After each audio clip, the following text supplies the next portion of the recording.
S'élevant dans le Piémont italien, à quelques kilomètres de Turin, la Venaria Reale revient de loin. Ce palais de plaisir et de chasse, souvent comparé à Versailles, fut converti en caserne. Ses jardins transformés en terrain d'entraînement, ils virent défiler les uniformes des guerres d'indépendance, de la Première et de la Seconde Guerre mondiale, avant de devenir la proie des Vandales. Après avoir été l'un des plus importants chantiers européens de restauration du patrimoine de la fin du XXe siècle, ce chef-d'œuvre de l'architecture et du paysage, classé au patrimoine mondial de l'UNESCO en 1997, fut ouvert au public en 2007. Quand au milieu du XVIIe siècle, le duc de Savoie Charles-Emmanuel II jette son dévolu sur le village bordé au loin par les montagnes, il commence par le rebaptiser Venaria Reale, la Vénerie royale. Le ton est donné. C'est l'architecte Amedeo de Castellamonte qui est chargé d'en imaginer la scénographie. Villes, palais, parcs et bois, rien n'est laissé au hasard. Quant à Diane, la chasseresse céleste, elle s'empare du décor. Il faut dire que la passion de la chasse consume les Savoies, qu'ils soient hommes ou femmes.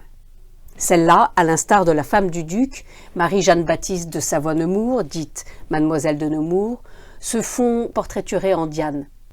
La très synégétique Princessa Ludovica, sœur aînée de Charles-Emmanuel, n'hésite pas pour sa part à consacrer ses appartements à la déesse. Son salon des temples de Diane, celui des chasses infernales, sont bigrement éloquents. Mais c'est le salon de Diane, l'épicentre de la Venaria Reale, qui continue aujourd'hui encore à éblouir. Nul doute, nous sommes au centre de ce véritable sanctuaire dévolu au culte de la chasse. Fresques, stucs et tableaux y transpirent le synégétique.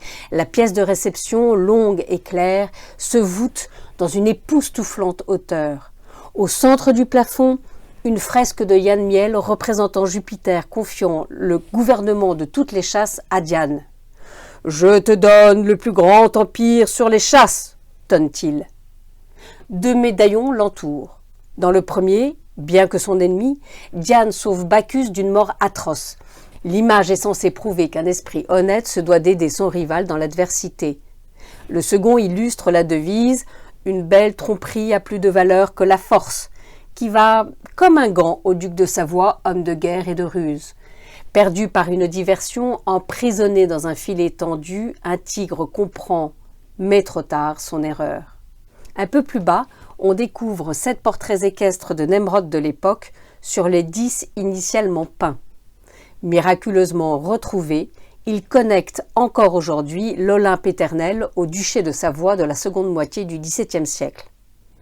Plus bas encore, plus accessible à notre œil, des parties de chasse nous plongent dans le vif du sujet.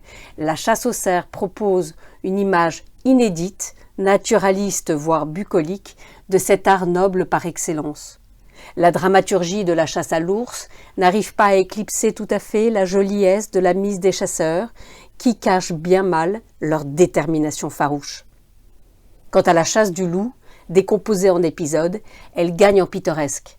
Son paysage enneigé ainsi que l'avalanche de stucs blancs du salon de Diane rappellent que la Venaria Reale est pays de presque montagnes. Ces montagnes restent les seuls vrais témoins, mais irrémédiablement muets, du goût immodéré qu'eurent les ducs de Savoie pour l'art de la chasse.